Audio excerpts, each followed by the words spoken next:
Right. ఇక counting ప్రక్రియకు సంబంధించి ఏర్పాట్లు పక్కడ్బందీగా జరుగుతున్నాయి. అలాగే తాడేపల్లి నుంచి మా అసోసియేట్ ఇన్పుటేటర్ గణేష్ అక్కడి నుంచి లైవ్ లో అప్డేట్స్ అందించడానికి సిద్ధంగా ఉన్నారు. గణేష్, చెప్పండి, తాడేపల్లి జిల్లా వ్యాప్తంగా ఏర్పాట్లు ఎలా ఉన్నాయి? కౌంటింగ్ కు సంబంధించి మూడంచెల భద్రత ఉందా? అక్కడ ఏర్పాట్లు ఏ విధంగా జరుగుతున్నాయి?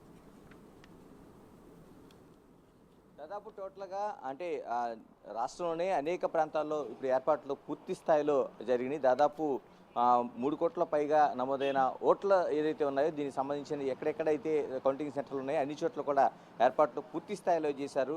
అంటే మరోవైపు బందోబస్తు కూడా ఉదయం 5 గంటల నుంచి అనేక ప్రాంతాలను పూర్తి స్థాయిలో బందోబస్తు కనిపిస్తుంది. మూడంచెలుగా బందోబస్తు కనిపిస్తుంది అనేక ప్రాంతాలు. అంటే కౌంటింగ్ కేంద్రాలకి వెళ్ళడానికి ప్రధాన సెంటర్లో కొంత బందోబస్తు అయితే కౌంటింగ్ సెంటర్లకు ఎవరెవరు వెళ్ళాలి, ఏ విధంగా వెళ్ళాలి, వాళ్ళకి పాసులతో పాటు పూర్తిగా అనుమతించే పరిస్థితి కనిపిస్తుంది. కౌంటింగ్ సెంటర్ లోపలికి సంబంధించి కూడా అనేక నియమ నిబంధనలు ఏర్పాటు చేశారు. ఇందులో మీడియాకి ప్రత్యేకంగా కొంత అనుమతులు ఇచ్చారు. మీడియాకి లోపలికి వెళ్ళడానికి పాసులతో పాటు అక్కడ వాళ్ళు వీడియోగ్రఫీ తీసుకోవడానికి సంబంధించిన అనుమతులు ఇచ్చారు. తర్వాత వాళ్ళ సెల్ ఫోన్ని అనుమతించేలాగా చేశారు. అయితే కొన్ని ప్రాంతాల్లో మాత్రం ఇందుకు విరుద్ధంగానే బందోబస్తు కొనసాగుతుందని మనం చెప్పాలి. ప్రధానంగా అనేక ప్రాంతాల్లో మనం ఇప్పుడు తాడేపల్లిలోని సీఎం క్యాంప్ ఆఫీస్ వద్ద ఉన్నాం. మనం చూడొచ్చు ఒక్కసారి విజువల్స్లోన దీనికి సంబంధించిన మనం ఏర్పాట్లు చూడొచ్చు. అంటే పూర్తిగా అక్కడ కనిపిస్తున్న దాంట్లో బందోబస్తులోన దాదాపు ఒక 1/2 కిలోమీటర్ల దూరం నుంచి ఇక్కడ పూర్తిగా బందోబస్తు ఏర్పాటు చేయడం జరిగింది. అనేక నివాస ప్రాంతాల్లో ఉన్న వాళ్ళని సైతం పూర్తిగా చెక్ చేసి లోపలికి పంపించే పరిస్థితి మనకు కనిపిస్తోంది. మరోవైపు మనం చూడొచ్చు పోలీసు బందోబస్తుని టోటల్గా మనం చూడొచ్చు. ఎక్కడికెక్కడ అంటే ఆర్మడ్ ఫోర్స్తో పాటు స్థానిక పోలీసులు కూడా పెద్ద ఎత్తున బందోబస్తు నిర్వహిస్తున్నారు. మరోవైపు వజ్రా లాంటి వెహికల్స్ని కూడా మనం కనిపిస్తుంది. అంటే ఎక్కడికక్కడ మనం సీఎం నివాసం వద్ద ఉన్నాం కాబట్టి మనం చూడొచ్చు వజ్రా లాంటి వెహికల్స్ కావచ్చు, లేకపోతే మిగతా బందోబస్తు కావచ్చు చూస్తున్నాం. దాదాపు 185 హింసాత్మక ప్రాంతాలను పూర్తిగా భద్రత ఉన్నట్టు గుర్తించారు. ఇవన్నింటిలో కూడా భద్రతా ఏర్పాట్లు మీకు చేస్తున్న పరిస్థితి కనిపిస్తుంది.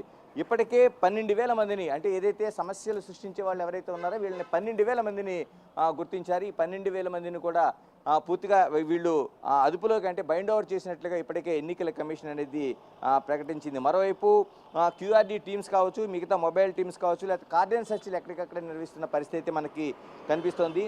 అంటే టోటల్గా అంటే ఎక్కడ కూడా అంటే ఎన్నికల్లో జరిగిన హింసాత్మక ఘటనలు ఈ కౌంటింగ్లో తిరిగి చోటు చేసుకోకుండా ఉండేలాగా పూర్తి స్థాయిలో ఈ బందోబస్తు అయితే కొనసాగుతుంది. మరికొన్ని చోట్ల కొంత అతిగానే ఉన్నట్టు కనిపిస్తుంది. ఎందుకంటే మనం చూస్తున్నాం క్యాంపు కార్యాలయం వద్ద ఉండే పరిస్థితిని ఒకసారి మనం చూస్తున్నాం.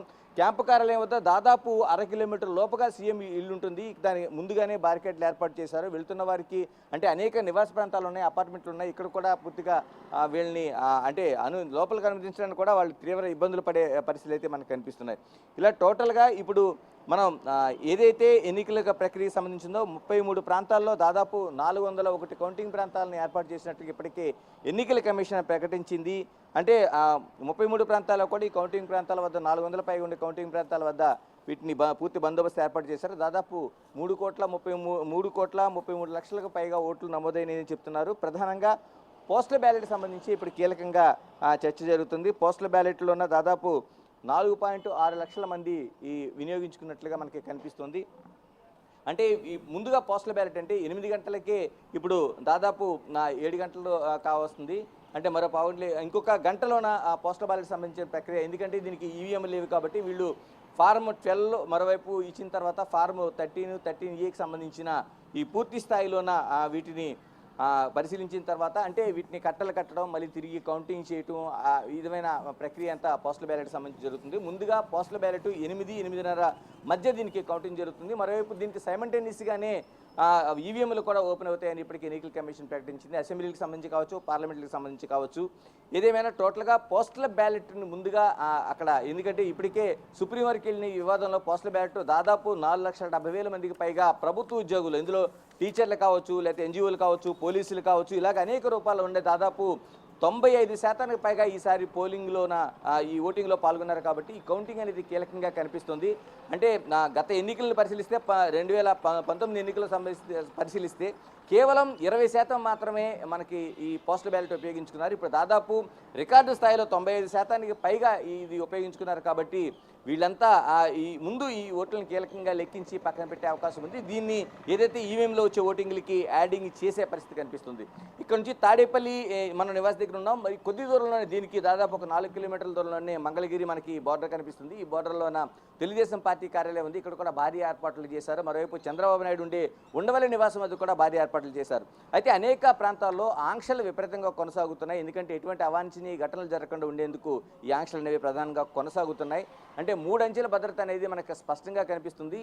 ఏంటి పోలింగ్లో జరిగిన ఏవైతే లోపాలు ఉన్నాయో ఏదైతే కొంత వెసులుబాటు ఉందో అటువంటి అన్నిటి కూడా బ్రేక్ చేశారు. ఎక్కడ కూడా ఎలాంటి అవాంఛనీయ ఘటనలకు వాళ్ళు దిగకుండా ఉండేలాగా ఖచ్చితమైన బందోబస్తు అయితే ఏర్పాటు చేస్తున్నారు. Right Ganesh, thanks for the